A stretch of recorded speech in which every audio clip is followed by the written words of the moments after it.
It's that time, Dominica. That time when we say welcome, welcome, welcome to the talk on the block.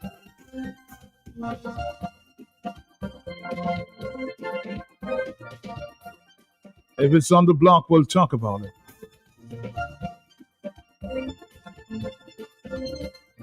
If you're in Dominica, the region, and the rest of the world, locked in at this time on the various platforms, the pleasure is mine.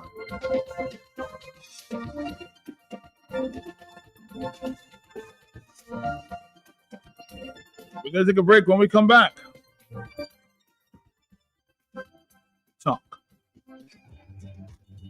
They're smooth. And then their skin is smooth. It's a brand new cool. Incredibly smooth. Perfectly balanced. For a smooth and refreshing taste. The house smooth? Well smooth. Guinness smooth. For a smooth and refreshing taste. New Guinness Smooth. Must be 18 years or older. Drink responsibly. Socialize responsibly. Locally distributed by Belfast Estate Limited. Kaiso! Yes, the Calypso season is upon us. Saturday, December 13, 2025 at the Factory, Valley Road. Only $20. 8 o'clock, seating only $30. Come here at the beginning of the season and make sure you're there till the end. Many Calypsonians will be competing. Only 12 gladiators will make it. The grand eliminations for the 2026 Calypso season. Saturday, 13 December 2025. Remember, 8 o'clock at the Factory. Come here, the funny songs, the serious songs, political songs, everything. Bring your family, bring your friends, bring your dog and come. Kaiso. Jolly's Pharmacy is bringing vibes to health with Health Vibes.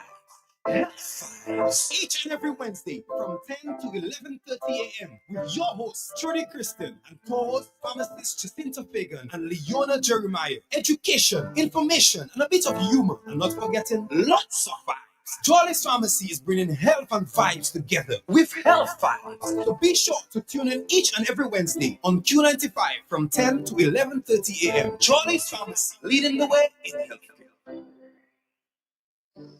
During the hurricane season, if you are evacuating, leave early so that you are not stranded by flooded roads, fallen trees, wires, and traffic jams, and make sure you have enough fuel in your vehicle and follow routes and highways. A message from Q95 FM Radio.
All right, Dominica, we're here, and of course, we're monitoring the elections there in St. Vincent and the Grenadines.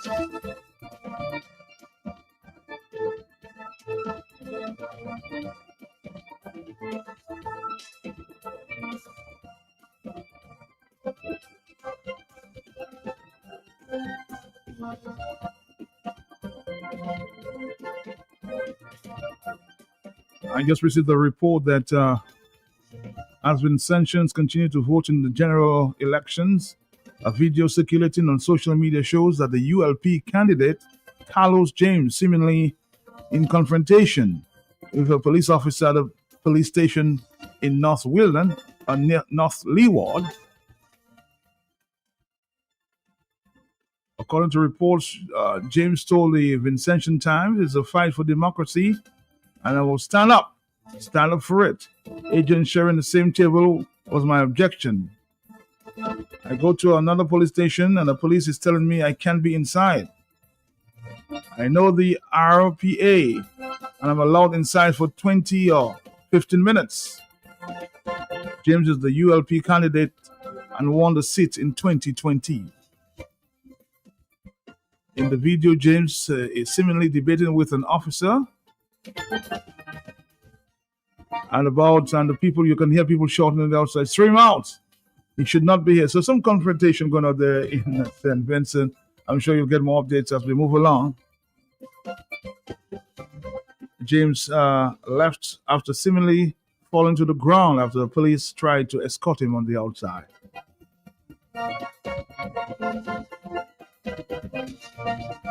I contacted my correspondent there in St. Vincent, try to get an update sometime later in the program. But when we look and, of course, pay attention to what is happening in St. Vincent, we seem to be paying less attention to what may be imminent in Venezuela.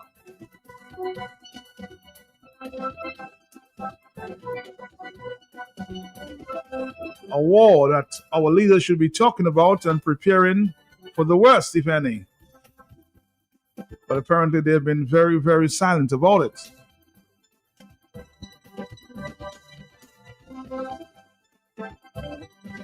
And guess who's in the house? Not in New York this time. Not on the telephone, live in studios. Our seasoned diplomat and former UN Ambassador Crispin Gregoire. He's been paying attention. I want to bring Dominica and the rest of the region, the world, up to date as to what's going on in Venezuela.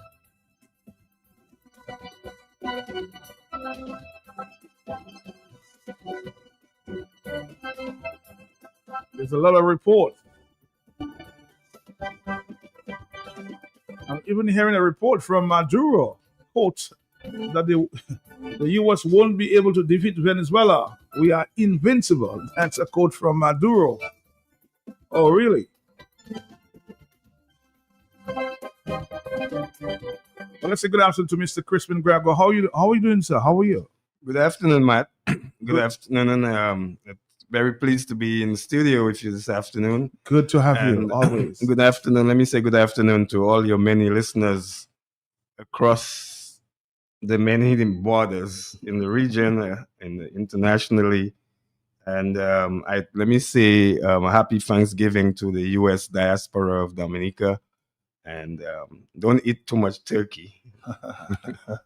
Well, you can tell them that right now because somebody just called me, actually singing over a turkey. So they're enjoying themselves. They're enjoying themselves in there in the U.S. But let's concentrate and move quickly to the discussion at hand. Crispin, what's the latest in Venezuela? See, everybody seems concentrating on the elections in St. Vincent and St. Lucia, but paying no attention to Venezuela. What's going on there? Well, a lot is going on, Matt. One, I hope that people don't develop a fatigue with Venezuela because it's taking a longer time than we thought. But, military kind of interventions like the one we about to witness take You say time. about to witness, like you're very sure it's going to happen. Matt, I'm not a magician, so I'm not very sure. But a lot of things I can only speculate based on what I see. Okay. Here we have the largest U.S. Military or naval mobilization since the Cuban Missile Crisis of 1962. Mm-hmm.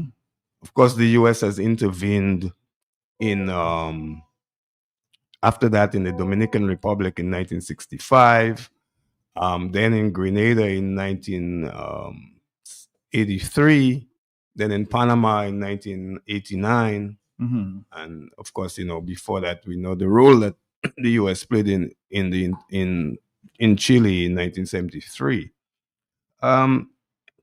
Matt, I don't think that the President Trump would order 17% of the U.S. Navy to be in the Caribbean for no reason. Well, it is. Some people say it was to scare President Maduro.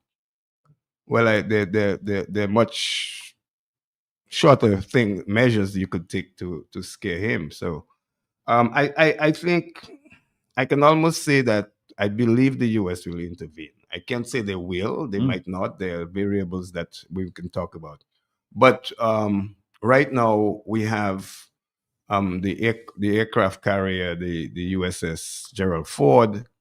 That boat carries 75 bombers, and these bombers can land. They have a landing strip on the boat, so that gives you it's 75 bombers. Some of them have carry serious missiles.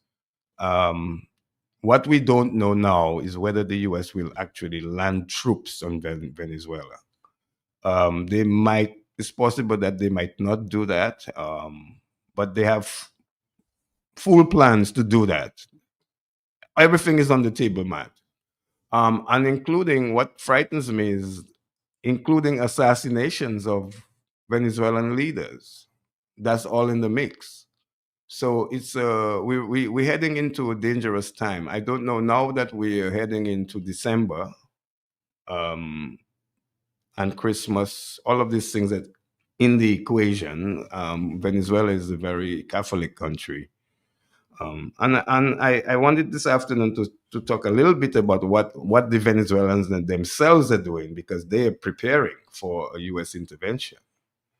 One of the things, Matt, is that the Venezuelan army could easily be trunks by the U.S. I mean, they will decapitate the Venezuelan army, but a lot of the rank and file of the army might just wait and see what happens and switch sides. If let's say there's the army is defeated, whatever happens there, the army is going to come under serious pressure from the U.S. Now there are groups of people who are ready to fight. There's the group called the Colectivos. These are pro Maduro Fighters? fighters. Yes. Okay. Right. And they run into the thousands, and they're well armed. And then you have what is interesting to me. There's 1,000 plus battle hardened guerrillas from Colombia. So there's a Colombian guerrilla army that's assisting Maduro as well, and they are already in Venezuela. They're Colombians, but they cross the border. So these are, Colombia has had a long history of these rebels fighting. They had a civil war for 30 years. So some of these guerrillas are now in Venezuela. So they're waiting for the U.S. to land troops, and there will be a fight. There's no doubt about it. If the U.S. lands troops in Venezuela, Matt, it won't be a walkover. People will die. People will die, and here's the context of that is beginning to become a reality as we wait and see what's going to happen. Experts are saying that the 15,000 U.S. troops aboard these warships, there are about 12 to 14 warships, would not be enough to take control of Venezuela. Really? Right. That when the U.S. intervened in Panama, they had 27,000 troops, and here they only have 15,000. So they cannot defeat Maduro with 15,000 troops. One has to take into context the terrain. The South American country, which we call Venezuela, is larger than Texas. And Texas is one of the largest states in the US. And it is home to rugged mountains, Matt. Rugged mountains. I've been to Venezuela one time, but I traveled across the country and I saw these mountains. They call them tabletop mountains. They are flat. They're not like our mountains that are high up. They're flat mountains, but they're jungle, real jungle, Amazon. Venezuela is part of the Amazon. I could see a guerrilla war that would take these troops into the Amazon jungle, right? So that's what is ahead. Then a lot of the South American countries are opposed to U.S. intervention. Yes, they are. And I'm thinking of after the U.S. intervention, what will be the atmosphere in the region? It will be a very hostile, anti-American sentiment that would come from South America and Central America. The Caribbean, we are small entities. We don't, look at our country. We don't even have 100,000 people. But when you talk about a country like Colombia and the hatred that would come out of that, because it's going to rub on Colombia because of the refugees that will go into Colombia, those who will go into Trinidad and those who will go elsewhere. Because, the Trump policy in the first term was so hard on the Venezuelan government that 8 million people left Venezuela. 8 million. I don't even know what the total population is. I should have looked that up. I know it's in the 20-something million. But Venezuela is a unique country, an important country. And I also say that Venezuela is our neighbor. We in Dominica, we must treat Venezuela as our neighbor. And whatever happens in Venezuela must be of interest to us. And we don't want bad for Venezuela and for the Venezuelan people. They have suffered quite a bit from 2018 to now. And had to run away and leave their country. And then, one of the things that happened in the last couple of weeks, Matt, is that the Trump administration ended a temporary protection status for them in the U.S. There were about 700,000 Venezuelans who had temporary protection status. That has been revoked. So they have to go home. So that's another pressure on them. But the thing that's emerging in the last 18 hours is that there will be a no-fly zone in the Southern Caribbean. Flights are being already reduced into the region. American airlines are not flying anywhere close to Venezuela for the last 2 months. So they've already stopped. They've already reduced the number of flights going to that area. Now, and this has been going on for 2 months, because Matt, we've been following the story since all of October. We now end of November, right? This 2 months. Well, in that 2 months, American Airlines going south towards Colombia, towards Venezuela. Well, no flights to Venezuela anyway from the US, right? That's been going on for a long time. Now we're seeing that European airlines are reducing the number of their flights going into Venezuela. The Venezuelan government earlier, I think on Monday, had said that they put pressure on these European airlines that they must resume their flights, but they are beginning to reduce their flights. So American military activity in the Southern Caribbean means that it's not a safe place to fly. I certainly wouldn't want to fly to Trinidad. Yeah. So that, and then the other impact I had mentioned before in past discussion with you, Matt, about the cruise ship trade. Cruise ships will not be able to go to Grenada, St. Vincent, Trinidad, Tobago. That's a cutoff point. I don't know how far enough the U.S. will put an embargo on shipping, on movement of ships. So that's coming. That's yeah. Very, very, very interesting. Yeah. Now, what I find very funny, and I've said, of course, we have discussed it before, is what seemed to be the conspicuous silence of Caribbean leaders as it relates to this pending war, imminent war in Venezuela. Why the silence, though? Why? Well, I think, Matt, there must be some back channels that in which they're using to talk to the U.S. and to the White House, some of the leaders. But my view in this game, they're almost irrelevant. I mean, You say irrelevant? yeah, because the Caribbean leaders, they've been talking about the zone of peace. While they're talking about the zone of peace, we're seeing this arsenal of weapons to do the opposite of peace. Mhm. And they're not convincing the US to pull out this armada of warships that's there to fight. What's coming is fighting. So I think that they can just be bystanders and watch. I think that's the most they can do, really, Matt. The ambassadors in Washington might be talking to State Department people, but really that's the White House and the Pentagon leading the charge here. The U.S. is poised to do military action in Venezuela. That's coming. You spoke of the implications and repercussions, Crispin, and the Caribbean should be ready, as you indicated, for war or some sort of action in Venezuela, in that region. Now, what do the Caribbean leaders say to the populace? Well, I'm not hearing them saying anything about that. Or what should they say? Well, I think they should alert their people that there will be some adverse implications for their country, for their respective countries, and especially those closer to Trinidad and Venezuela.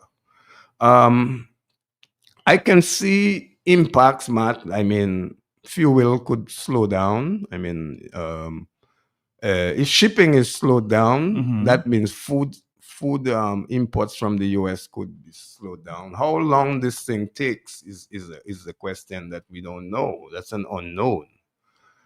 But I think that I hope that the ambassadors of the CARICOM countries and also Dominican Republic, because they're not part of CARICOM, are speaking to Department of State and voicing their concerns. Not so much that they don't want war, but to let the US know that there will be implications for their own stability in these countries. All of these countries will. But I sense that there's some split in CARICOM at this time, and they're not moving in as a unit as we speak. Of course, we have just heard Kamala Bissessa saying that she's looking for more out of other countries instead of CARICOM because she don't like what is going on in CARICOM. So Right. can they go there with a united voice, we say? Well, there's no united voice. No. I don't know if But no more than ever, we need it. we do, but Matt, we don't. I mean, Trinidad has opted out of a consensus with the rest of the CARICOM, and I don't know. You said there might be other leaders. I don't know who. I could see Jamaica following Trinidad. Jamaica. Yes, in the sense that now after being hit by a hurricane, they need help. They really need help, and they'll probably do whatever the U.S. demands of them. Mhm. One of the things that's been going on in Jamaica, as far as the U.S. it has to do with the port. The port, I'm not sure if it's the port in Kingston, but one of the ports is managed by a Chinese company. I heard that, yes. And the U.S. would like that changed. They think it's a security problem for the United States, for that port, that particular port. And I think that port handles a lot of cargo coming into the region from both from North America. Okay. The other thing I wanted to mention before I forget is that the one expert on Venezuela said something which really stuck in my mind. He said that, and I'm quoting him, he says, "You put boots on the ground almost anywhere in Venezuela, particularly in Caracas and along border areas, and you are going to face armed resistance.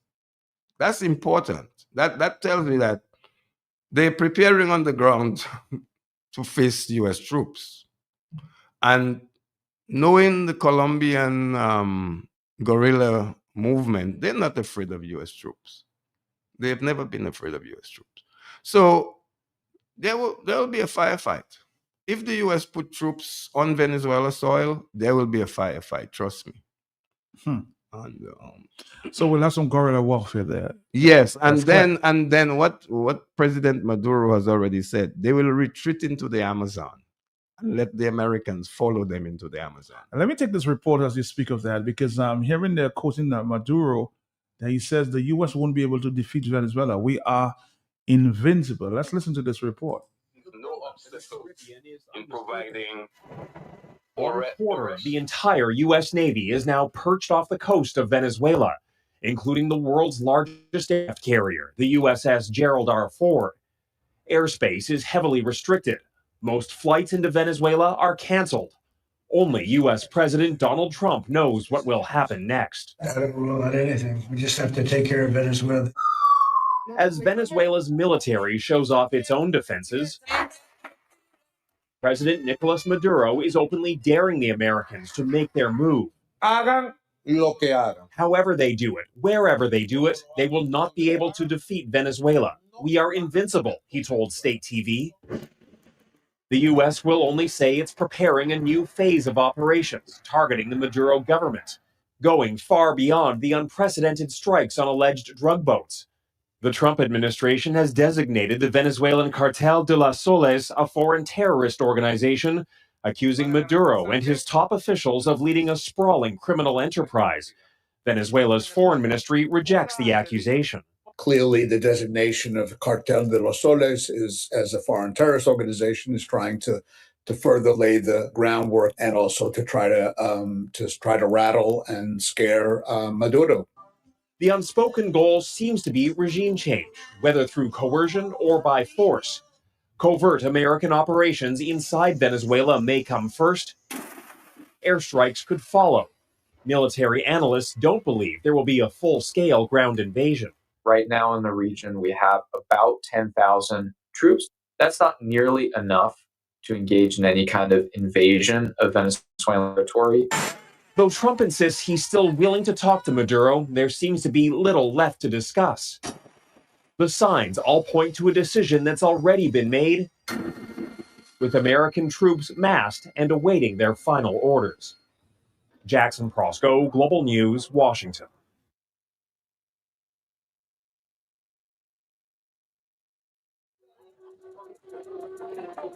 The United States. It's clear that something is imminent, Crispin. It's and Venezuela seem like they're ready to fight. Will they take on the U.S.? Well, they're no match for the U.S. I mean, the U.S. will decapitate them in a short time. They have the firepower to do that. But what troubles me is the aftermath of a U.S. intervention, because you have a country with a lot of people. You have a country that has lost 8 million people as refugees. You're going to have more refugees. It's going to inundate the neighboring countries, Colombia on the one hand, places like Ecuador and Bolivia. And then you're going to have Venezuelans going into Guyana, right? Because that's the immediate neighbor. So you have Colombia on one side, Guyana on the other side. You can be sure that there will be refugees flowing in both sides of the two neighbors. And then Trinidad, they have to take boats to get to Trinidad, but Trinidad is only 7 miles away, 7 nautical miles. So it's pretty close. So people will take boats. Boats. Well, you've seen what has happened to the boats going to Venezuela. Will they take chance? Will they take a chance? Well, Matt, when you have a flotilla of refugees heading out, I don't know what the U.S. will do. So these are some of the considerations the United States needs to warm up to, that there's going to be adverse impact and that is why we shouldn't have an intervention. We should try to. So you don't support the intervention? No, I never support intervention, Matt. Nowhere, and I don't think that big powers should impose on small countries like Do you think it's too late for diplomacy? No, there's no.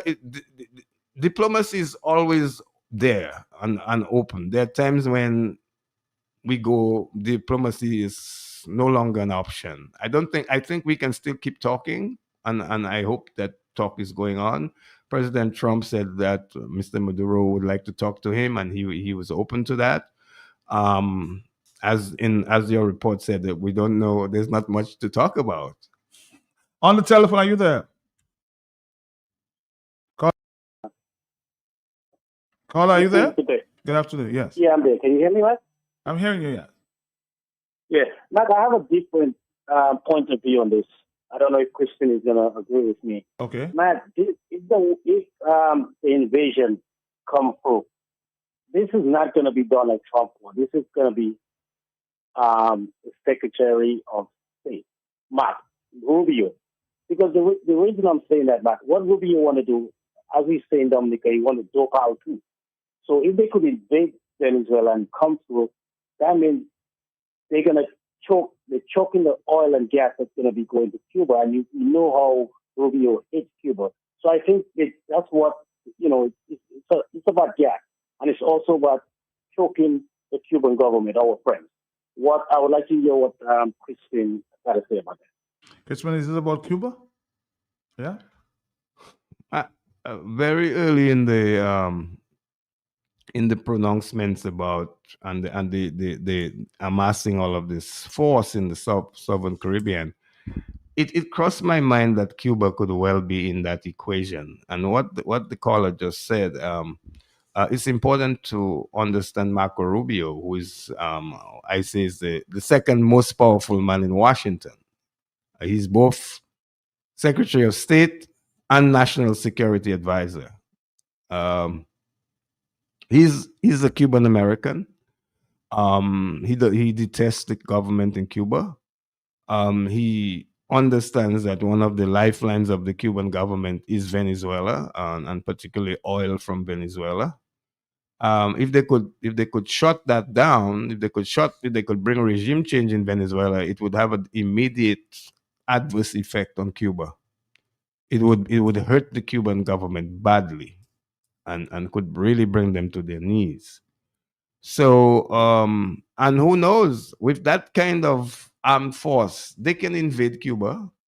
This time they have enough ships to do a naval blockade of Cuba, as the Cuban Missile Crisis happened during the Cuban Missile Crisis in 1962. The reason why the U.S. did not invade Cuba in 1962 was it would have been a nuclear war between the Soviet Union and the United States. They came, Matt, the term was eyeball to eyeball. That was what happened in 1962. The two powers, United States and the Soviet Union, then almost went to nuclear war in the Caribbean. This time, here's what we're seeing this time. It's not just about, this is not all about Venezuela. This is a fight among the powers. Venezuela is important in it because there are resources in Venezuela that all three powers want. One of those resources is lithium, which you need for making electric car batteries. And also, Venezuela has many rare earths. That's a term that we're getting more and more used to now, rare earths. These are different types of formation of land that has minerals in them, different kinds of minerals. And Venezuela has quite a few of them, of these rare earths. But they have copper, and they have gold, and they have iron ore, which is very important because futuristically, I could see a Venezuela that's stable producing electric cars because they have iron ore to make steel. And so they could become an industrial power beyond oil and gas. It's an important country. And I think for us, we must always treat Venezuela as our neighbor. And I cannot belabor that point because of Isla de Aves, what we call Bird Island. It's not ours. They have sovereignty over it, but it's in our exclusive economic zone. So therefore, we more than any other CARICOM country, even Trinidad, does not have that kind of. Trinidad is close to them, but Trinidad's EEZ is not that wide. So what's your take? Of course, yes, you don't support invasion, Intervention. invention, Yes. invasion. But so what's your take on Maduro and a lot of accusations as to the way he's conducting elections is not the best, and we've seen some irregularities around that. So people are very very basically saying this country is not democratic. So why would you not want to support the Americans going into Venezuela when they don't support? I think I would prefer to see a process where the U.S. is able to work out with Maduro an exit plan for him out of power, because seemingly Ask him to go to exile? Well, that's always an option, but seemingly he lost the election. I mean, Matt, I have not seen all the documentation because up to now But it appears that way. Yeah, Maduro has himself not given the evidence to say that he won. I mean, the president of Brazil, President Lula, asked Maduro to do that, and he supports Maduro.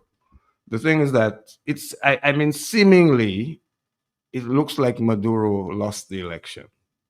Now, if you lose the election, So why is he holding on to power then? well, that is one of the problems he has, right? One of the problems he has. And the US is now ratcheting up the pressure on him to leave because they call him an illegitimate president. And now they have now designated on Monday that Venezuela is a terrorist, the government is a terrorist organization. And that's a serious thing from US law. Because when US designates you a terrorist, that has very serious implications for your own stability, your own. So that is the latest thing that the US has done. They've now designated Maduro's government a terrorist government, a terrorist. Let's take a phone call. Are you there? Yes. Hey, Mr. Senator, blessings to you, sir. Blessings to you, sir. Crispin, blessings and welcome home, bro. Good afternoon, sir. Good afternoon, Mr. Blessings. Just a few things quickly. Crispin, when Venezuela threatened to invade Guyana, where were these leaders, even those retired leaders, prime ministers? Why didn't they talk about a zone of peace to Venezuela? And I'm not supporting America action. I'm just telling you about the hypocrisy of these leaders and Kamala predecessor talking about, she backing off. The other thing, my brother, I think it's a larger objective with the advent of China in the region. And America would just feel they cannot tolerate that. So it is more than just little, not little, but Venezuela or Cuba or one of those countries there.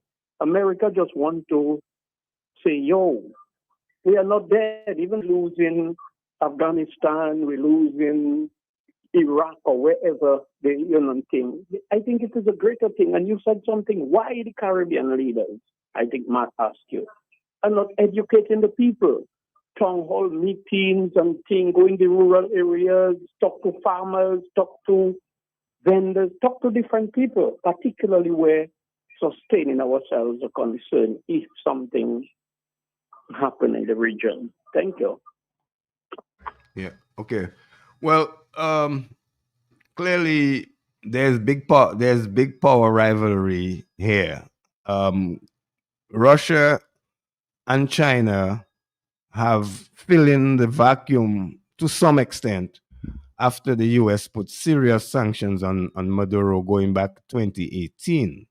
So Maduro has been under a lot of pressure from US sanctions, and he couldn't even sell his oil, and then he will not get spare parts for the oil industry. Will not, and so the Chinese and the Russians would supplied Maduro with things that that the US would make it difficult for him to get.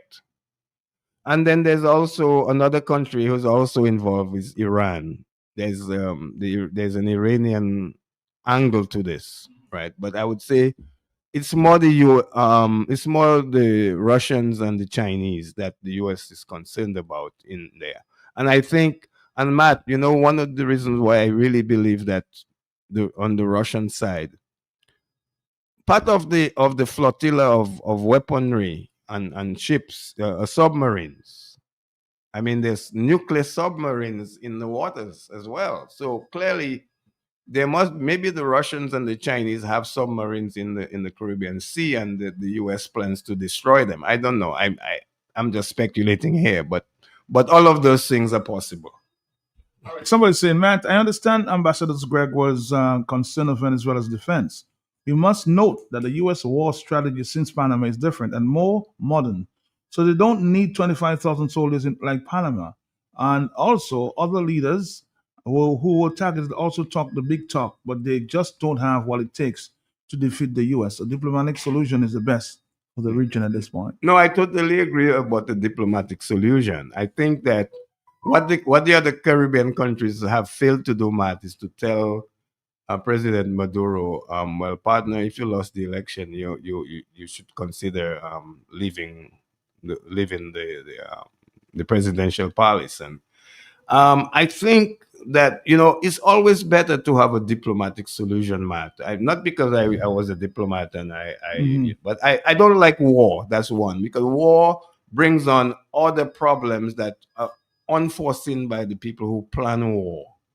Because you're going to have a lot of suffering. I mean, Venezuela has a lot of poor people, and a war situation, depending on how long it lasts, could bring untold suffering to that country. All right, let's go. Are you there, caller? Yes? Hello. Yes, hello. I want to his position on the new Ukraine.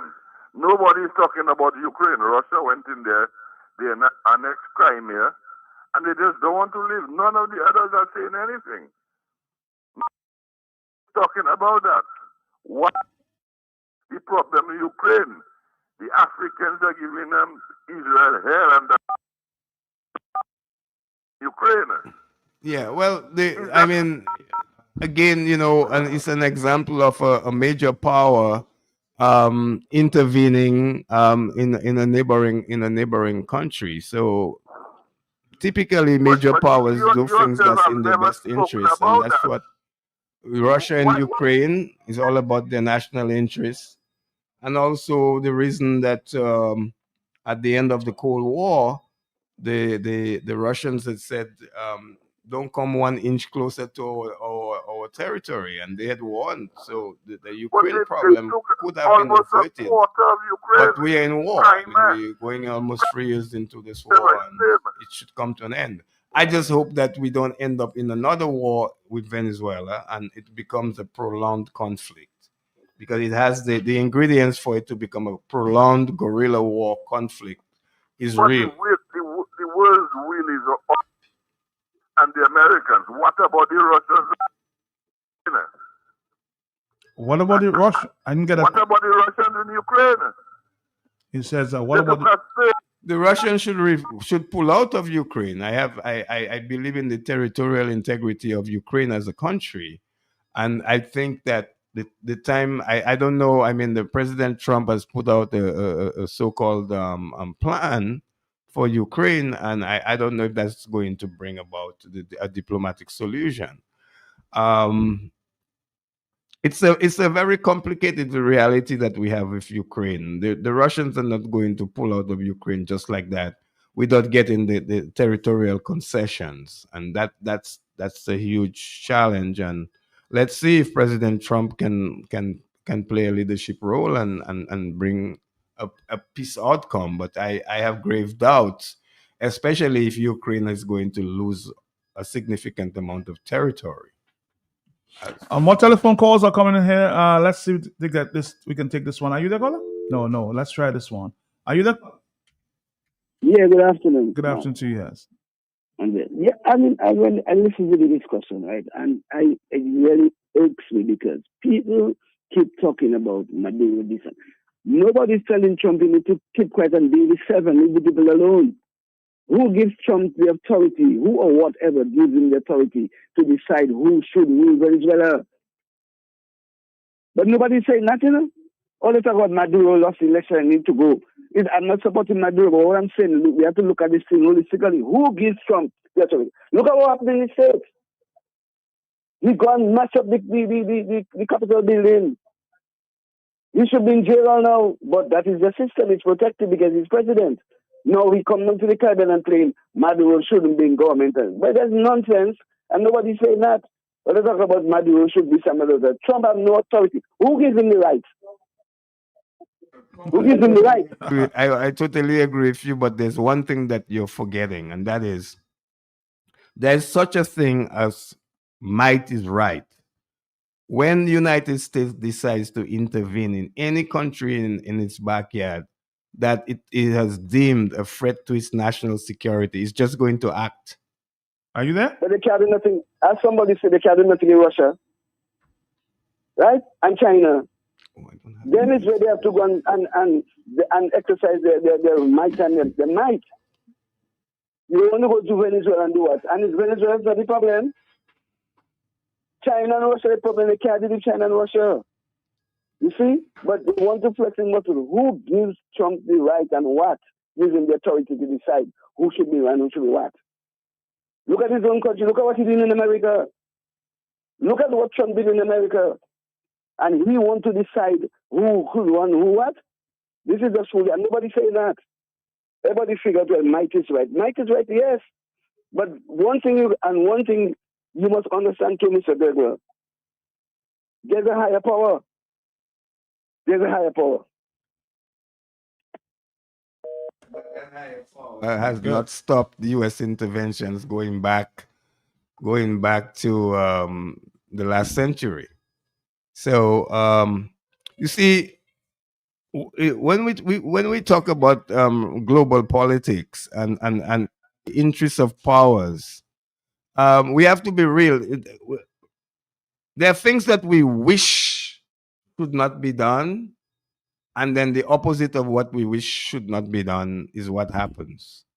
I have seen time and time again the U.S. intervene in different countries, and the U.S. has taken its beatings. I mean, in my lifetime, the U.S. lost the war in Vietnam. The U.S. intervened in Panama. Well, they didn't lose because they deposed Manuel Noriega. They went into Afghanistan and they had to run, and they went into Iraq. They had to run. So the U.S. has, they like to intervene, and sometimes they get whipped, and they've been getting whipped over the last few years. And one of the things that has happened to the United States is that all of these interventions in all of these countries has cost them a lot of money, to the extent that they are intervening in debt. I mean, the intervention into Iraq and Afghanistan was actually done on debt. Do you know who bought that debt? The Japanese and the Chinese. So today, America has a debt of $37 trillion. A lot of that is from their wars, from fighting wars abroad and losing. And now they want to intervene in places like in their backyard now, because they're losing. As a power, the United States is no longer the major power in the world. They used to be after the Cold War, but we've reached a point, once we entered into this century, of many little powers emerging. And the dominant stance the US had after the Cold War ended in 1989, that time is over. The US is no longer the dominant power in the world. And so therefore they have to exercise caution. And it could well be, Matt, that one of the reasons it's taking so long for this to happen, whatever is going to happen, is that the Russians and the Chinese are probably talking to the US about not intervening in Venezuela. I think all of that is in the mix. Take a break. We'll come right back, Dominica. This is, of course, the Talk on the Block. They're smooth. And then there's Guinness Smooth. It's a brand new cool. Incredibly smooth. Perfectly balanced. For a smooth and refreshing taste. How smooth? Well smooth. Guinness smooth. For a smooth and refreshing taste. New Guinness Smooth. Must be 18 years or older. Drink responsibly. Socialize responsibly. Locally distributed by Belfast Estate Limited. It's Kaiso. Yes, the Calypso season is upon us. Saturday, December 13, 2025 at the Factory, Valley Road. Only $20. 8 o'clock, seating only $30. Come here, the beginning of the season. And make sure you're there till the end. Many Calypsonians will be competing. Only 12 gladiators will make it. The grand eliminations for the 2026 Calypso season. Saturday, 13 December 2025. Remember, 8 o'clock at the Factory. Come here, the funny songs, the serious songs, political songs, everything. Bring your family, bring your friends, bring your dog and come. Kaiso.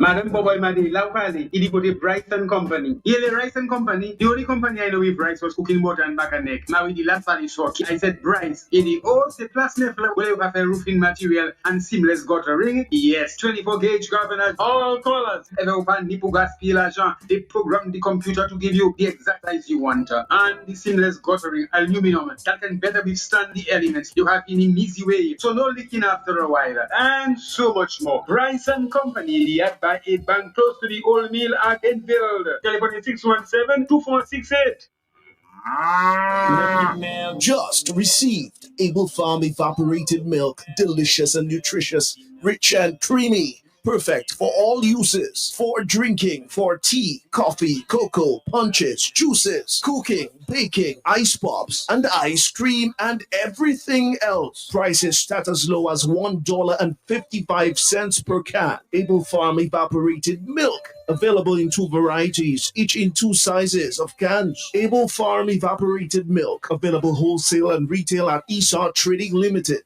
That meant nice, boy. Esar Trading Limited, making a difference for you. Milky milk, milky milk, milky milky milk. Milky milk, milky milky milky. Somebody's asking me to ask you, Crispin.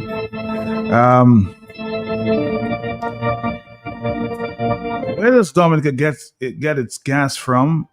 Trinidad or Venezuela? Because I know there's been some sanctions in Venezuela for some time, preventing them from selling oil. So where do we get our gas from? That's the question somebody's asking. Yeah. I think that most of the petroleum that comes here comes from Trinidad. Of course, Trinidad has a refinery. Venezuela, their capacity to provide petroleum products to under Petrocaribe, it declined quite a bit with the sanctions from 2018. And I believe that from 2018 they were not sending refined petroleum products like gas and kerosene and diesel. But I stand to be corrected. I don't know where Petrocaribe gets their oil from. I think it's coming from Trinidad, but I'm not absolutely sure. All right, somebody's saying I suspect a retired soul there, and the U.S. Army says, just want to remind your listeners that the old conventional war, as we knew it before, it is changing. But the introduction of high-tech drones and robotic soldiers, etc., is not a game changer. Not even the guerrillas themselves can survive it like we see in Ukraine and in Russia. Right, and then you now have the guerrillas who have drones. So both sides have the same. Yes, both sides have. For example, Iran is a factor in this in the Venezuelan equation. Iran is a big manufacturer of drones for fighting. We're talking about military hardware drones, right? And they make so the Venezuelans won't be intimidated by that. Yeah, but they have. Here's the thing: their weaponry, they have good weapons too, but it will be no match for the US. I mean, the US has superior weapons. Okay. I expect that's why I mentioned the guerrilla war, because you see the Venezuelans' forte could be they're going to wait for the US to intervene, and then they're going to draw the US into hostile Venezuelan territory. And that could be a strategy for their military. That is their ace card. That's their ace card. And they have the terrain. They have the Amazon jungle. You would have to fight them there too. And so it's not a walkover, but but because of the superior might of the US will triumph if they intervene. I don't know how long it will take, but can they occupy Venezuela? And here's something that somebody's asking, Matt, and I should quote, and that is it says here, there would be rising demands for U.S. reconstruction aid following U.S.-backed overthrow of Maduro. But Trump is famously no fan of nation building. And this one man says here, what about the day after the coup? Is the U.S. willing to spend $100 billion to help stabilize Venezuela? And that's a good, legitimate question. Very interesting question there. Let's see if we can take a voice note. Yes, Matt, we don't know what secrets there are because, these guys were called in. Remember, they were called in. And we don't know how they were grilled and what they were instructed to do. They may be instructed by the U.S. to keep your mouth shut and play the game and pretend you're on Maduro's side, but just keep your mouth shut.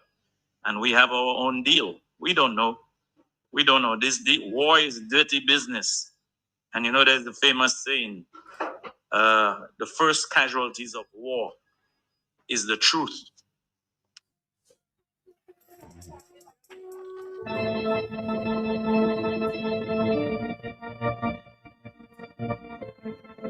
More telephone calls. Are you there? Yes? The first I'll say good afternoon, sir. And good afternoon to your expert gentleman there, Mr. Gregoire. Yes, sir. Matt, a little while ago, the BBC told us that Vladimir Putin has refused to sign any peace deal with Ukraine. He says Ukraine belongs to us, no peace deal at all. So he's not going to sign anything. So we're in trouble there. But my question to the retired ambassador, who I think is an expert, is that, Mr. Christine, is Venezuela and Dominica very close? So is Dominica and China. But both China and Venezuela are supposed to be enemies, in inverted commas, of America. So where do we sit in that equation in terms of, will the Americans put sanction on us? What do you think? Caller, good afternoon. You're asking a very good question and part of the larger matrix that's evolving in the Caribbean. We have something quite interesting in that in 1983, the U.S. intervened in Grenada, not only because Maurice Bishop and some of his ministers were executed by their former colleagues in the New Jewel movement, but the U.S. said that they were concerned about the security of their students at the medical school. So that was one. But the larger issue was that an adversary of the U.S. was building an airport in the U.S. backyard. We are in that very, very same situation today with our airport that's being built right now by Chinese company and maybe Chinese government. We don't know. We haven't been told whether it's the Chinese government or we've been told it's passport money. Some people don't agree with that. They say that's the Chinese government financed airport. But we back to the same situation like 1983, where the adversary of the United States is building an airport in his backyard. That's cause for concern, Matt. And that puts Dominica squarely on the radar of United States as far as that airport that's under construction. The U.S. once has said, definitely under President Trump, that they will counter the Chinese in the Caribbean. And I think that Dominica is one of the theaters of that countering strategy that the U.S. is about. You really think so? Yes, I do. I do, Matt. I have no doubt. And the reason what I'm picking up out of Washington, the sentiments both in the Congress and in the administration is that airport is being built for military purposes. That is their view of the airport. And more and more. You mean the much talked about airport? Yes. Yeah, the airport. The one in Wesley Woodfordale. At Wesley Woodfordale, yes. Mhm. Yeah. I mean, Matt, you see the parallel that I'm making here, that what happened in 83 with the Grenada airport being built by the enemy of the US, at that time the Soviets and the Cubans, we're seeing the same thing, an airport being built by the adversary or the country that the US considers their adversary, which is China. They are the ones building the airport. Now, it may well be that, yes, they were contracted by MMCE. I don't believe that. I honestly, Matt, I'm being very fair here. I don't believe this story about MMCE. I don't. I think that airport is going to come under scrutiny of United States and may well be deemed a security challenge to United States. And if the US, if Mr. Trump ever says that, you know that airport is going to face problems. So we are at a dangerous point. So what's what I'm saying, that whole Venezuela, and the caller who called about it said that the whole Venezuela thing, it's not about Venezuela alone, Matt. This is larger than Venezuela. It's the powers. You always have to put this thing in the context of the major powers are again fighting in the Caribbean Sea. And this has gone on for centuries. I mean, if you go back to the 18th century, there were wars between France and UK, and then you had the Netherlands and Denmark. All of these powers were in the Caribbean fighting for territory. Now they're in the Caribbean for another reason, because of oil. Oil is a major factor here, but it's also the independence of a country like Venezuela, asserting their independence. That look, we are not in anybody's backyard. You've heard that before. The Venezuelans strongly take that position, and that's the position that most of the South American countries take towards the United States. So after that, after Maduro is overthrown or however he leaves office, Venezuela will be unstable, in my view. I don't see it as going to be stable anytime soon. All right, let's say, Matt, the U.S. is still, somebody's saying, the U.S. is still the number one military power, economic power, one of the top two. The UK leads NATO, G7 Quad. I don't know what that next word is. U.S. is still the number one in innovation, AI innovation and aerospace. Bottom line, the U.S. is still the dominant global power, superpower. I suspect that's a Trump fan. Yeah, well, without a doubt, the U.S. is still the dominant power, yes, but a power that is now facing a whole range of competitors. Not so much China and Russia.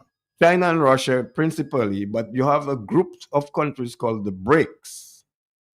That is Brazil, Russia, Iran. Let's see.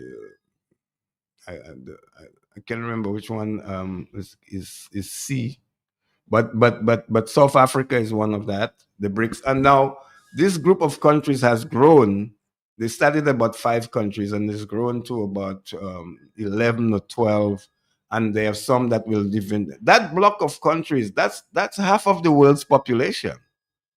So the U.S. is losing influence in the world, Matt. And one of the biggest mistakes I can say, I can comfortably say that one of the biggest mistakes I've seen under the Trump administration is that they closed down USAID, which is the soft power of the United States. So you close that down, and so you make a lot of people outside the United States unhappy with the United States. And I think that was a misguided policy of the Trump administration to close USAID down. Let's take a voice talk. Hello, Matt. Good afternoon. Good afternoon. Matt, I listened to some of the discussion, Matt. The ambassador that is there with you, Matt, I believe his businesses, his interests now is about what happening to Russia and China and those places, and not what happening to Dominica. Matt, Hugo Chavez come to Dominica some years back, and he said that Venezuela is our mother country. But if you see the life of a mother fowl, you understand the way a mother fowl operates. The weakest chicken is the one the mother fowl taking the most care of. And if Venezuela is our mother country, we have rights in Bird Island, in Bird Rock. Mr. Ambassador, is it not now our best time to talk about Bird Rock, our rights, and how we can get back what these people trying to take away from us to give to Venezuela, while President Trump want to go to Venezuela to regulate Venezuela for Venezuelans and the world. So why Dominica is not saying something about their rights to Bird Rock instead of talking about Russia and what Russia and what Russia? Leave Russia in peace, leave China in peace, leave all the forces that Hugo Chavez and his goons put together to protect what is happening to us in the Caribbean. Look at Ralph Gonzalez crying, please, please, to re-elect him. The amount of corruption those governments in the region doing with the people and thieving the people money. Recently, I listened to one Dominican man say he have 99.9% of a business in Dominica that is an investment that come from the CBI. Why these men not talking about that? Mr. Ambassador, try to mind our business, and it's time for us to wake up and talk about Dominica business, because we have interest there that is losing out. Well, I'll tell you based on what I heard from the ambassador, does Bird Island really belong to Dominica? A lot of questions about that. I mean, Yeah, well, so well, please clarify for me, please. yeah. Well, two things I wanted to correct about the caller. Thank you for your call, caller. First of all, I would like him to show me where President Chavez said that they're the mother country of Dominica. I have never seen such I never heard it description. before. Yeah. And I don't think, knowing President Chavez, he would never say something like that. So that needs to, you need to correct that. The second thing about Bird Island, I don't like to call it Bird Island because you see, an island is different from an island is different from a sandbank, of which Bird Rock is really a rock and not an island. Now, as far as Dominica's legal standing with regards to Bird Rock, the Prime Minister of Dominica, Roosevelt Skerrit, said some years in Guyana, I think it was around somewhere before 2010, that we didn't have any legal problem with Venezuela over Bird Rock or Bird Island, or preferably called Isla de Aves, the island of birds. And in a way, the Prime Minister Skerrit was correct when he said that we don't the issue, the legal existence of Bird Rock or Bird Island had been settled long before we became independent. And how it was settled is that the major countries in the region, the powers, that's United States, Netherlands, for St. Martin, and France, they recognized the boundaries of Venezuela, and that island, they agreed, belongs to Venezuela. So Venezuela got sovereignty of that island way before we got independence. So why is that debate continuing? I'm coming to that. Good question, Matt. What happened, what changed things was the Law of the Sea Convention, which did not exist then. The Law of the Sea Convention, it brought on something that's important, and that is it gave countries, where possible, 200-mile economic zone. In our particular case, we have 200 miles of sea. That's our economic zone. If let us say we want to fish in that 200 miles, that's ours to fish. We can do that. But Venezuela could also do that only if Bird Island was an island. But because it's not an island, it's a rock. Rocks don't have territorial waters. We as a country, every country has at least 12 miles of territorial waters around the country, right? In some countries, they don't have that option because they're landlocked. But countries where they have oceans, they will have some water that of the ocean that belongs to your national boundary. Okay. For us, it's 12 miles going north to go towards Guadeloupe, 12 miles going to the south. And then going east to west would also be 12 miles. But beyond the 12 miles, there's what's called the economic zone. Ah, okay. I Right. get you. And in the economic zone, there are resources. There are fish. There's fish is one. In some places, there's what's called manganese on the seabed, on the seafloor, and then there are other minerals in the sea that can be mined. Right. So, if let us say Bird Rock has no, they don't have the 12 miles water, and they don't have the economic zone either. They're in our economic zone. So we can say to Venezuela, you can't develop anything there without our involvement. Okay. And Matt, what I have been told, right? The CIA established that 20% of the world's gas is in that area. 20% of the world's gas is in that Bird Island area.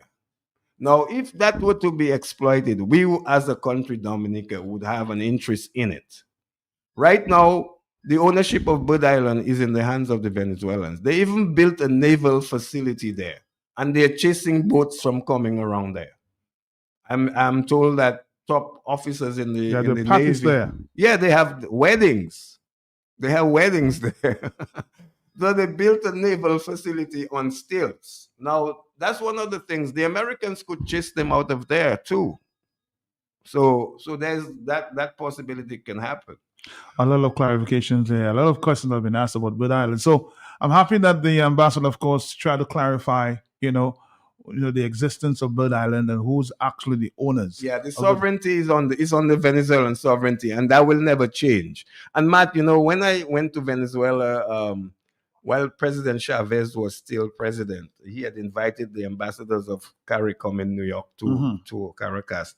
I happened at the time to be the chair of the CARICOM group of ambassadors in New York, so I led the delegation of ambassadors to Venezuela, and I was really amazed that the Venezuelans, they're very nationalistic. They're very concerned about their country. They don't like American imperialism on them. That they hate. And that's a Latin thing. That's not just Venezuelan. All of the Latins hate US intervention and US domination of their countries.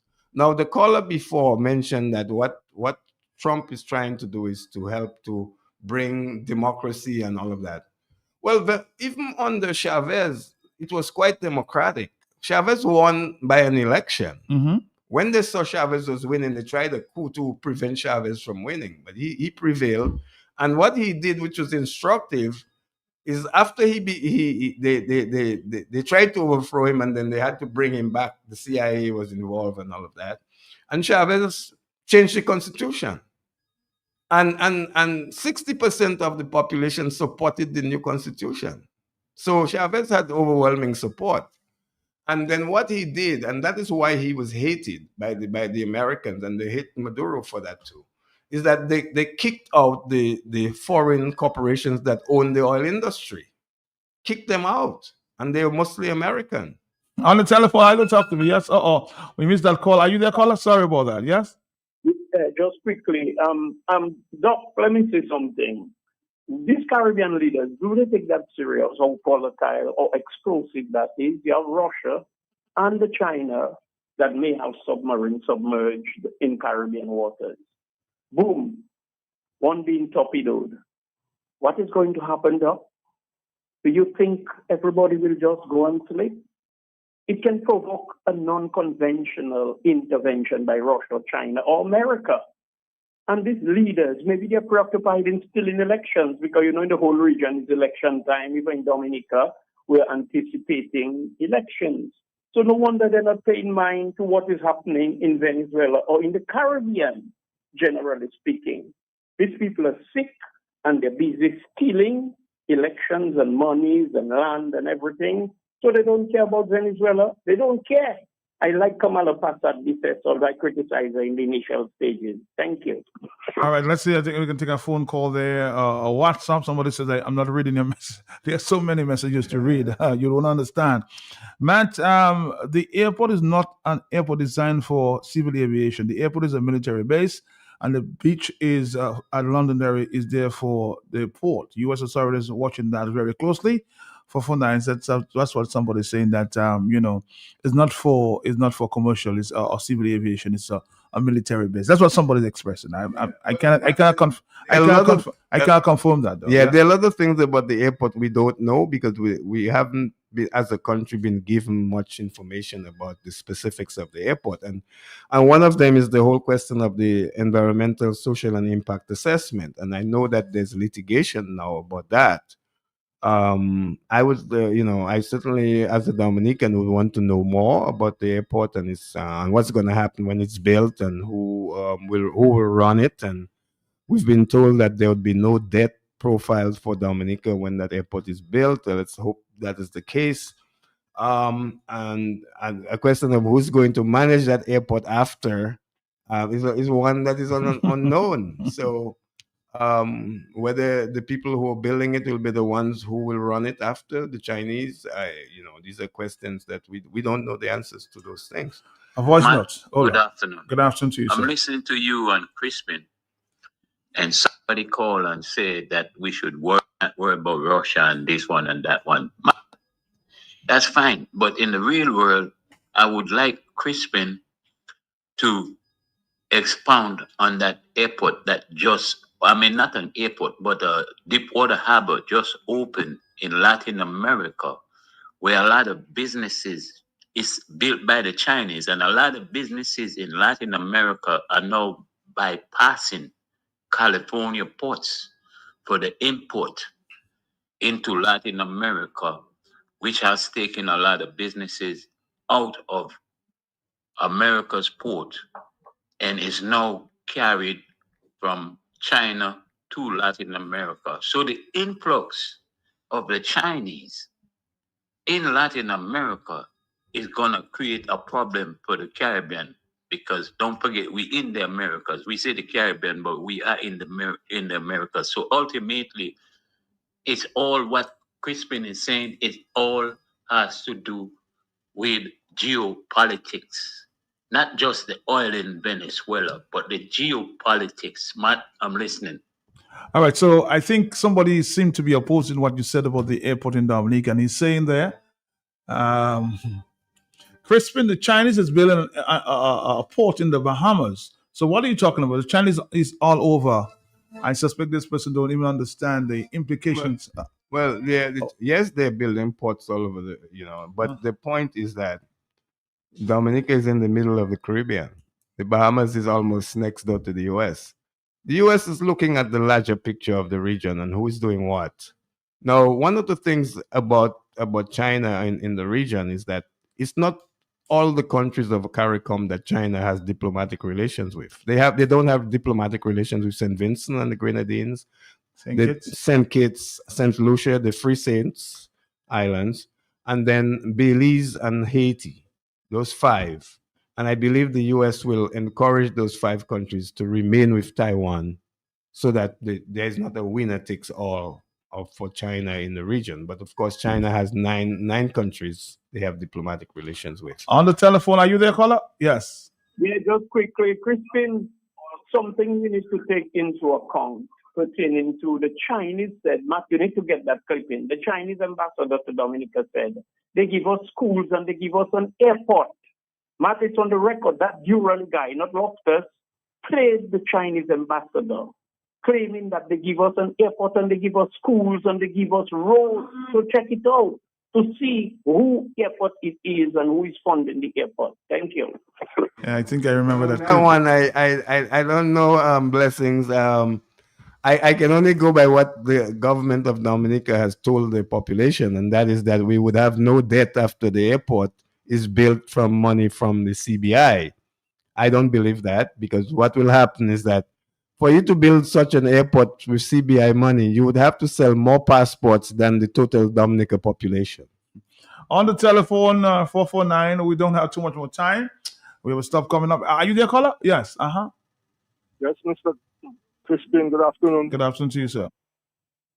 Mr. Crispin, I want to ask you, based on how you're speaking as a former ambassador and a Pan-African who fight for the downtrodden man, are you aligned with America or what America is trying to do to Venezuela? Because not even Venezuela, even the Caribbean, we having boats bombing, and these people are innocent Trinidadian fishermen. Are you surrendering for America or you? Because I want to get you clear. And the airport, we cannot worry with America. The big land we worry with Trump. Trump don't care about even his own white people. We see 6 million people demonstrating in the street. Old people, he cutting their fooding program, their health program. And these are white people. So I want to tell you, if I was in people like your place, I know you well, you was a man that used to be with Ruzi. I would advise the Caribbean leaders, even the oppositions, to form alliance and to protest against what's happening in America. All right, let's take another phone call. Yes, but you want to respond to that quickly there? He's basically saying that you should take the stand of the Caribbean against the U.S. I made it clear I don't support U.S. intervention. I mean, that should explain a lot. I would like to see that countries pursue their path of development that is in the best that they agree on. Where you have erosion of democratic process, then I have a concern. And if that's the case in Venezuela, which it seems to be, then I have a problem with not that. I think that the Maduro's people probably are afraid of going to opposition, but they're a multi-party country, so the expectation that one day there will be a change of how Venezuelans see governance is real, and maybe that's where we are. All right, Matt, I'll just go ahead and leave a message. I heard Crispin said that the U.S. had submarines in the region, and he think it's because maybe the Russians and they might have submarines, but the submarines are actually part of the carrier group. When a carrier goes out, it goes out with a certain amount of military power. There's battleships, there's refuelers, and also there is submarines. So it doesn't necessarily mean that there is submarines in the area. That is just, the submarines are just part of a carrier group. All right? So I just wanted to let him know that. Thanks for that clarification. But there have also been reports that one of the ways that the Russians have had a presence in Venezuela is through having their submarines there. All right, let's see if we can take a few more calls and we'll wrap it up here for the afternoon. Hello, talk to me, yes? Hi, good day, Matt. I'm calling from New York. Yeah. Happy Thanksgiving to you and the rest of Dominicans. The same to you, sir. I occasionally listen to your program, but I never really call in. But when I listen to Blessing's last sentence or comment about he supports Kamala Bissessa, although he gives her some blows, Blessings need to do some research about this woman and her leadership in Trinidad right now. These people have been so racist towards black people.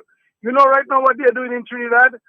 They're dismantling most of the cultural, support that the black people are taking part of. For example, Steelman and Carnival. So Blessing needs to do some research about Kamala Prasad Bissessa. These are a bunch of racist gutter rats running this country. No. We can't allow you to call the Prime Minister gutter rat. I apologize on your behalf. Okay, sir? 2:34. No, let's not get personal. Let's speak to the facts and, of course, continue the discussion. Hello, talk to him on the telephone. Yes, please. Hello? Hello? Caller, caller. It doesn't mean if you don't support somebody, you have to refer to them in that manner. Okay, please be a little respectful.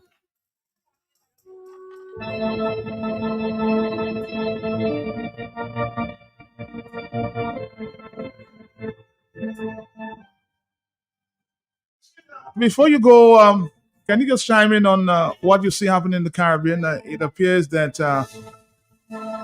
our friend in St. Vincent, Comrade Gonzalez, seems to be running out of breath there. We hear his appeal, so the people can allow him to stay at least one more term at 79. What's your quick thoughts on that, Chris? Clearly, Tonight is the night. Huh? Yeah, clearly he has not prepared for his retirement. He wants to be in power still. Matt, St. Vincent is an interesting country in the sense that Ralph Gonzalez has largely governed on a one-seat majority for most of the time he's been in power. This 25 years he's been in power. I think in the last election, he won by 2 seats. And even in that one of the 2 seats that he won, very close. He won by, it was 1 vote. They won by 1 vote in that one constituency. The opposition in St. Vincent is not weak. They're pretty strong. And St. Vincent is a much, well, I was going to say that, well, St. Vincent, politically, they are much more enlightened than Dominicans. I can say that. I'm not saying something negative about our country. I'm just saying that the political literacy in St. Vincent is higher than in Dominica. And that's the same case in the other islands, like St. Lucia in particular. Even St. Kitts and Antigua. I find that their level of political knowledge and discourse is much higher than here. And we've done some things here that has not been good for public discourse about politics. I find that in Dominica, we've allowed a kind of a culture to emerge of such blatant partisanship that doesn't allow for conversation with the other side. Matt, you can't have and that's my big problem about the current approach of the Skerrit government, and that is, you can't build a country with half of the population not allowed to participate in the process of development. And then when the opposition tries to put a stand for democratic process, it's met with tear gas and RSS. I mean, that's unacceptable kind of political development in my view. Mm-hmm. And I have a fundamental disagreement with that approach to politics, because it breeds what? Resentment and eventually violence. Matt, that's what I worry about Dominica. That we are really on a nice edge of 2 camps. One of them is armed because they have the police, and the police has been used as an army, a political army. I mean, that's ridiculous. In a small country? No. It's unacceptable, the behavior of the Dominican police on democracy questions, Matt. I have real serious problems. And that the Inter-American Commission on Human Rights have put it very clearly what's happening in Dominica, and that Dominica needs to reverse course. Otherwise, we will head for a civil conflict in this country. You sense that? Matt, it's there. There's an undercurrent of instability in Dominica. There is a serious undercurrent of instability, and you cannot. This is further buttressed by the reality that the police is inept. They have to get RSS to come and help the police here. We've never seen that before, Matt, where the police has gotten so disorganized as an institution of state that it can't manage the security challenge in the country. So we have to get the RSS. And we have to bring the RSS to terrorize villages, especially Salisbury. I hope one day that the Salisbury people will find some redress in the courts, because the behavior of the state towards the people of Salisbury is totally unacceptable. Let's take one call and we'll wrap it up here in the afternoon. Very interesting comments there by the former ambassador. Are you there, caller? Quickly. Yeah, just quickly, Matt. Some people quick to hear, but they don't know how to listen. In the context, Matt, I was talking about a move about CARICOM. Don't you understand that's what I was saying, Matt? Yes, I understand that, yeah. So it is sad for the brother to call and talk about Kamala being racist and about trying to stoop to the gutter and all of that foolishness. I'm just saying, Matt, I want to support that brother 100%. It seems like the whole region is more educated than Dominicans politically, because all they want to say, oh, you're talking politics. They don't even know politics is the lifeblood of a system or society. Thank you. Thank you, Crispin. Of course, your final comments on Venezuela, and as we go, you're going to be here for next few days. Yes, I will be here for the next few days. I hope maybe I make a side trip to Martinique, but Matt, we can only wait. It's a long game. Whether President Trump will have a second heart and decide they're not going to intervene, and if Mr. Maduro. Here's the thing though that concerns me. Even if Mr. Maduro were to resign tomorrow morning, somebody is going to take power in Venezuela, and it will not. Most likely there will be a fight between the Maduro's support base and the oligarchy. Because part of the problem in Venezuela is that the people who would come to power, represented by Maria Machado. That's the rich people of Venezuela. That's the oligarchy. Chavez had displaced them. They'll be coming back to power if the U.S. intervenes in Venezuela. And what they will do is they'll let the American corporations take control again of the oil industry and whatever other resources. You see that, huh? Yes. In fact, well, I not only do I see that, that's what the lady has said. That's what Maria Machado has said she's going to do if she comes to become the president. How will she be allowed to become the president? Well, I don't know. I mean, if the army is not decapitated in an intervention, it will be the army that will really have the power in Venezuela after Maduro. That's if the army is not decapitated. If it is decapitated, then the U.S. will try to install an army and try to build like they did in Iraq. And whether whether Venezuela will ever be stable for a long time, these are the things that concerns me next. The stability of Venezuela post-U.S. intervention. Crispin Gregor, thank you very much. Thank you. Yeah, thank you for having me. All the time, every time, anytime. Thank you very much. Thank you.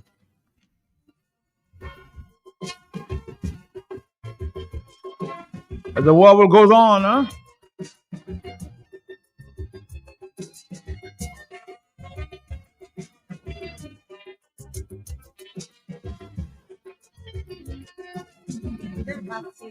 Destruction from heaven since time began. I've been in limited time and I paid by man and then no man. Yet man would learn from history, makes them more violent. Producing deadly weapons with nothing but evil intent. So the war will never be over. Peace will never be seen. Long as man in his quest for power keep destroying. Fellow human beings, fellow human beings. I'm telling you, nobody. When you're ready to think of it, nobody wins the war. Because the agony of defeat will linger. They can still hating one another superpower. Looking for more power. As long as violence and aggression still dwell in the hands of man, brother, you are the war. It cannot be won. No, you won't be won. It cannot be won. Fall out from what scale? Plenty agony, plenty pain. Economy left in shambles that may never rise up again. Collapse of the money. I'm hearing a story about a young man from the Bellevue area who seems to have been arrested allegedly reportedly by the police this morning for defending himself against a Chinese national on the school project after the Chinese punched him in the face. Reportedly, I can't confirm, and he hit back. I'll follow that story and find out, yeah? I heard the Chinese national guard a fractured pole there. And that matter is under investigation. But we'll follow that story, okay?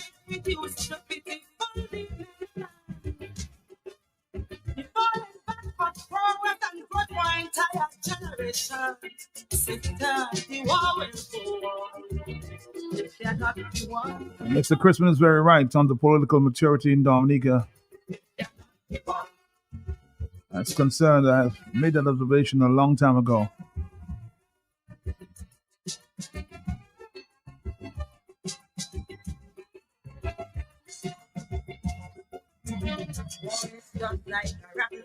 It pays dividends for a few. But what does it profit the masses? I mean laymen like me and you.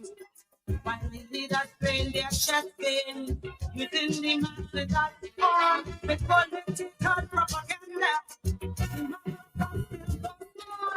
The soldiers, they never started, but they give their life easily. While the leaders are in a safe place, working hard. Strategy. So you see, and then you nobody, oh nobody. When you really look at it, nobody wins a war. It has been the passage of history with the blood of the weak and the mighty. Great culture family. What has created and destroyed political boundaries as it goes on? This service cannot be won. The war will go on. No, the war will go on. It cannot be won. Object of voice simple. That conquer and take over. It doesn't matter how many people that wipe out in the massacre. Enemy must be vanquished. The battle has to be won. But the conflict will never be over. But the enemy has gone. There will be more dictators, more Hitlers, more Saddam Hussein. And with these lunatics in power, it will just be all over again. And again, I'm telling you, nobody, oh, nobody. When you're ready, think of it. Nobody wins a war. The spiritual revolution to stop this brutal attack. Oh, it's peace in the world will always be our life. As long as the quest for wealth and power still live in the hearts of man. The war will go on. Hello, talk to me. It's a Thursday afternoon Q95. Hello, yes.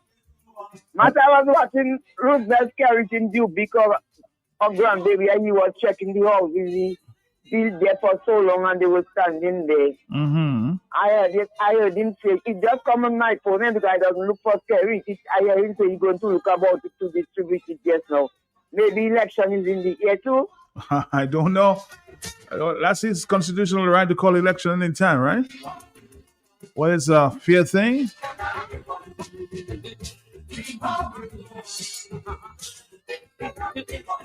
I think, I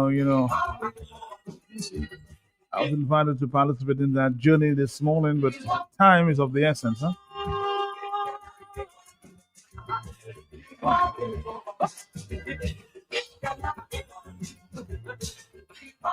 Oh boy, I think I need to hear that song again, man. The war will go on, huh? One more time, Sandra. Singing Sandra.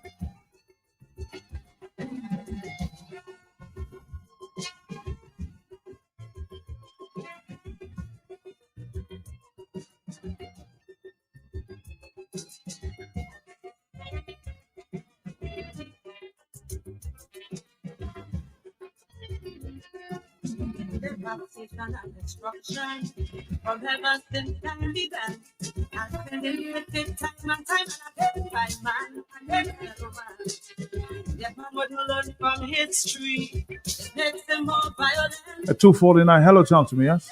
Yes, man. Now, when I read that, I said, but why is it the local are the ones that always getting arrested whenever something is done between the local and the Chinese? It was a couple of years ago when a man from Maho, excuse me, was asked to apologize to a Chinese after the Chinese kicked him. Can you remember that?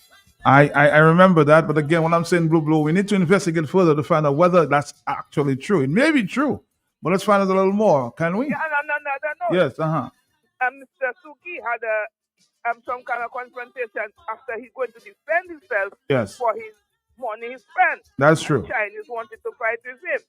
What happened to that?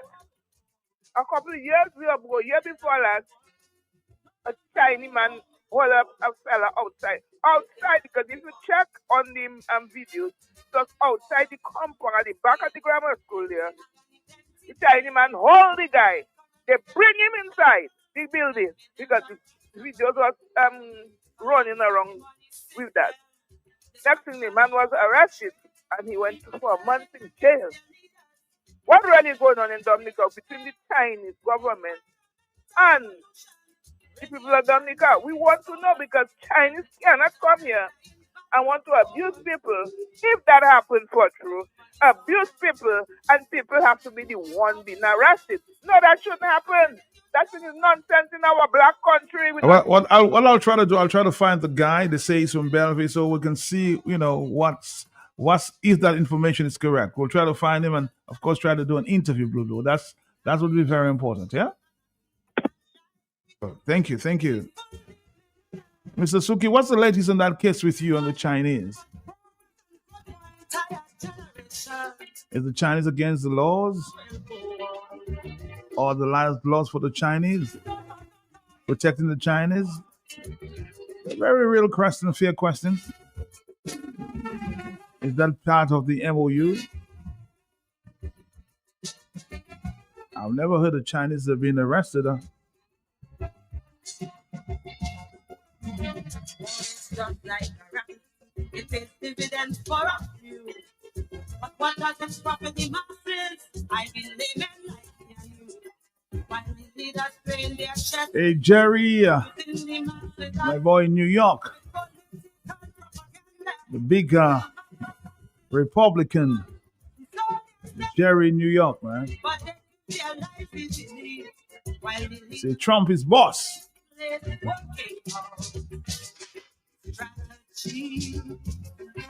That's a big Trumper there, boy. Defend this Trump, huh?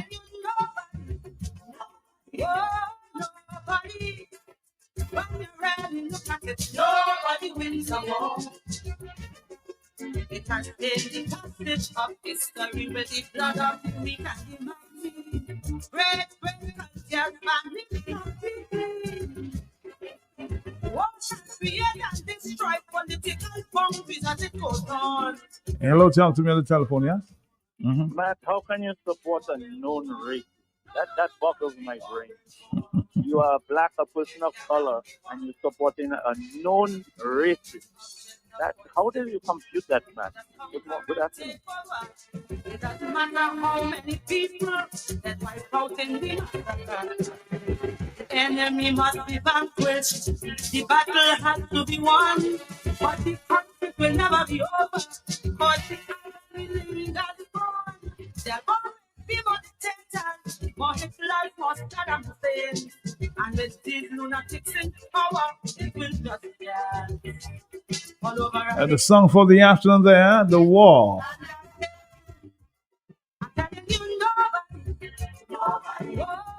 Sing at the top of your voice.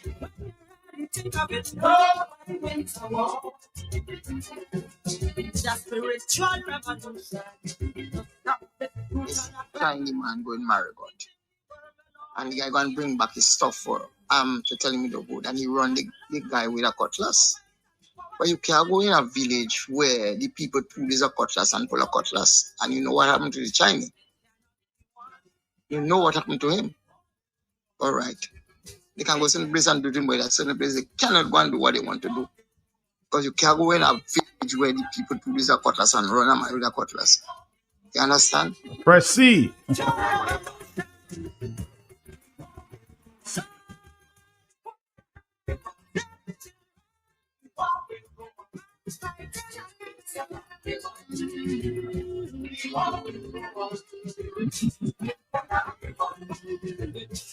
My friend, I want to repeat what you were saying about Jerry, okay?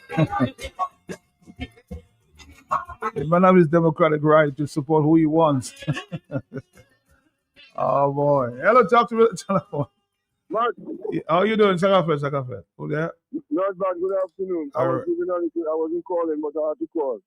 Let me tell you, pertaining to that thing, before time I hear what them Chinese dealing with us and about the arrest and no arrest. Right now, and you know this news all about. I was listening a couple of times back that the Antigua government, they have what they call it, something zone, economic zone with somebody they call leader, some Chinese youth leader. And when they come and say it's not true, but they were saying that they want to give them their own custom, their own police, their own everything, island in an island. So I don't know how much investigate if anything like that happening because I can't understand. Because Martin, God, I must have me out of Dominica. It's Chinese. No Chinese, I don't mind, another one want to go down. But maybe you see one, I wouldn't be working by them neither because I don't even feel sorry for the man who's the Chinese beating because they shouldn't working for Chinese. And if by all means I had to work for Chinese in Dominica, but when one give me a last day, I try to delete a couple of them, another one, then another arrest me for one because that is wrong. Chinese is just even supposed to be second class citizen there. The car was treating us and I was vexing them because I woke up a Chinese man, maybe I don't know, I tried him on getting my gun. Bye bye.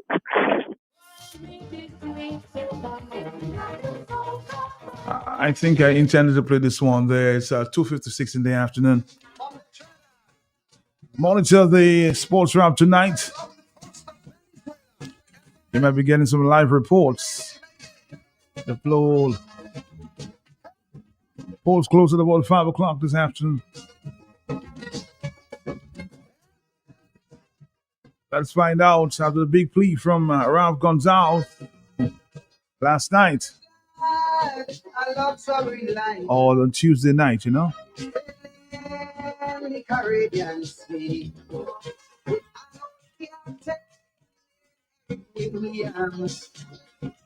Yes, smooth and free. But sadly, Eric William passed away. The ship hit rough water that day. Someone turned the bridge over to a captain named Chambers. Me blood crawl, things that to fall. Hold me head when I say, Captain. Ship is sinking. Captain, the seas are rough. Oh yes, we gas can go. Everybody, come back to labor if you're true. Please, help us to help you. Lift us up. Lift me up, please. I tell you. Lift me up. Please come us up so that we can be lifted up together. We go into first world status. Let us be the NDP. Worse than they ever got licked. Young people, women, elderly, men, everybody. Come back home to labor if you're true. Please, help us to help you. Lift us up. Lift me up, please. I tell you. Lift me up. Please come us up so that we can be lifted up together. We go into first world status. Let us be the NDP. Worse than they ever got licked. Oh boy. Will the people of St. Vincent listen now? And take Mr. Rouse over the finish line? Or will we see a change in governance in St. Vincent and the Grenadines? It's a tight race to the finish line. Listen to the sports wrap tonight. You'll have some live reports. Someone says it sounds like Scarrow's last plea in the last election.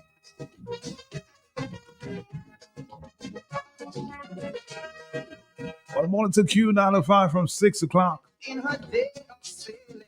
On Sports Wrap, you might hear a few results. She never once, ever hesitated. Is there change on the horizon, or will Vincentians continue on that same journey? And yes, but she always did her best to help those I'm sure by tomorrow or tonight you'll hear, huh? she's in difficulty. Until that time, Dominica. Oh boy, you guys trouble somewhere. They want to hear when that during the last election when scary Prime Minister Scary cried there. Remember that?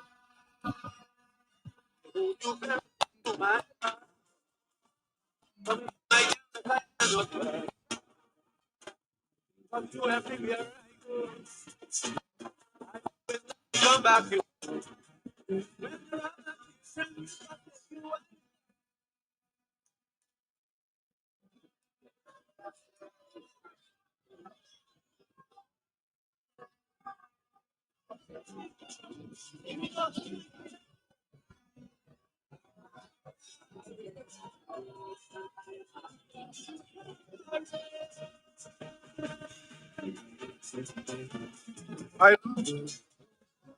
I love Dominica. I believe in Dominica. And I shall forever remain in the service of Dominica.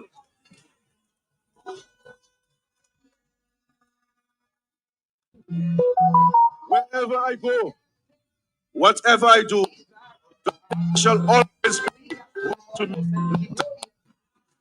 Yes, that's the time yesterday. PM was shedding some tears there. Yes, I remember that day. Yes.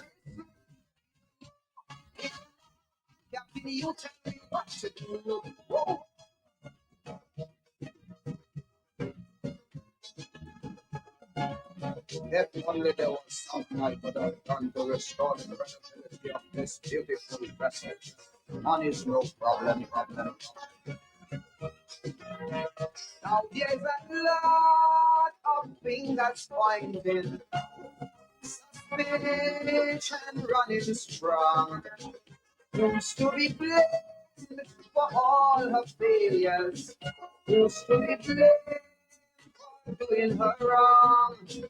Now please remember I'm warning you. But at the end she had to go to hold the keys to her ball. You know, finding a house sometimes can be a very difficult job.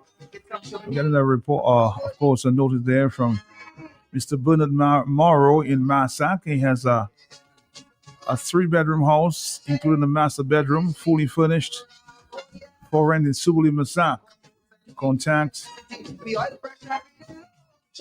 245-1335, okay? If you're interested in finding a house. A 3-bedroom house in Massac. Subuli, okay? With a master bedroom. Contact Mr. Bernard Morrow in Massac, okay?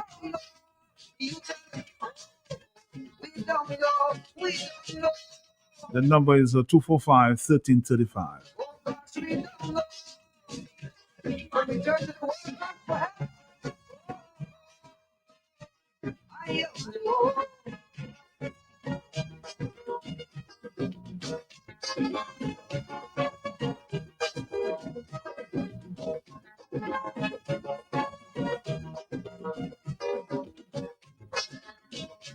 We don't know.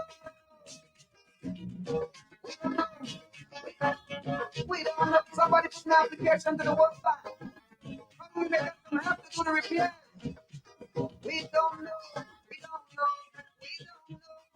Let's do that one more time before we go. This is, of course, the talk on the block, Dominica. This is us. This is it for us here. I've got to go until tomorrow.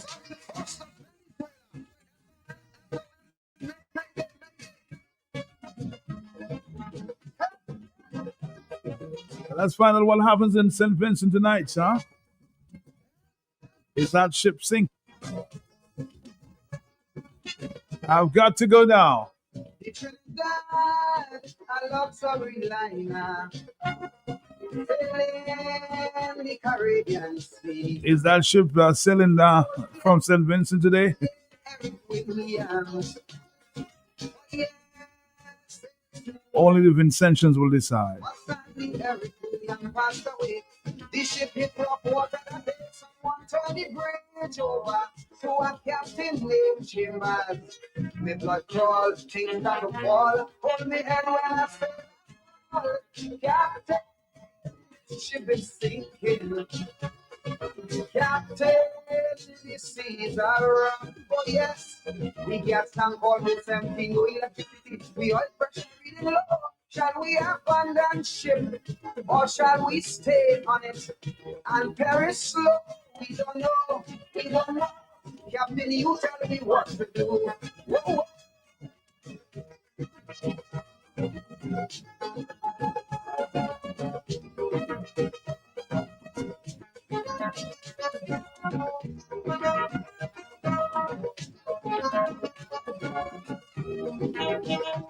The Trinidad, oh, she was a beauty with wealth that few surpassed.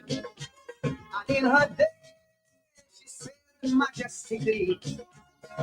There were few in her class. Faithfully she fulfilled her sailor's need.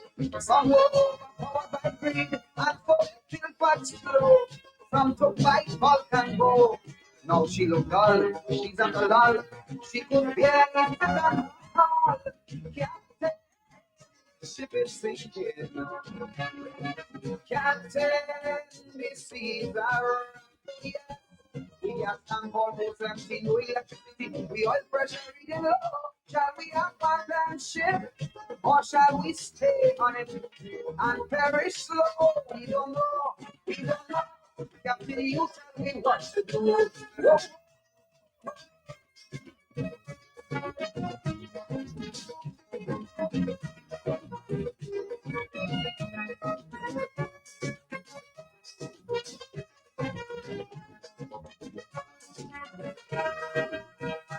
The Trinidad, in her day of sailing, she was a friend to one and all. She never once ever hesitated to answer all SOS calls. And yes, well, she always did her best to help out those in distress. Now it's so sad to see she's in difficulties. Though she helped share from under the chair and scientifically declared, Captain, the ship is sinking. Captain, these seas are rough. We got tank almost empty, no electricity. We oil pressure really low. Shall we abandon ship or shall we sit on it and perish slow? We don't know, we don't know. Captain, you tell me what to do.